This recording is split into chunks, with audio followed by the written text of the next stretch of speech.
Karfe 88 agogon birnin tarayya Abuja, wanda ya daidai da karfe 8:30 wato agogon Mali, Nijar da kuma Burkina Faso agogon IAS. Shugaba Uban Gwamnati, dan jarida mara albashi. Mai sauraro barkamu da shan ruwa, barkamu da wannan lokaci, sai a baje tabarkai dan jin kanin labaran.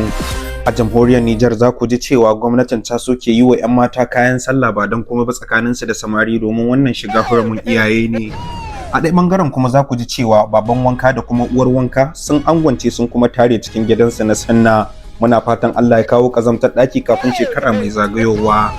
Hallo muna a jamhuriyar Nijar, inda za ku ji cewa gwamnatin ta haramta ɗaukar hoton waɗanda ake taimakawa a watan Ramadana domin hakan riya ne. Sai dai ka bada da dama kar hagu ya gani. Mun cikakkun labaran sai ku biyo mu a tashar mu ta YouTube mai suna Shugaba Uban Gwamnati.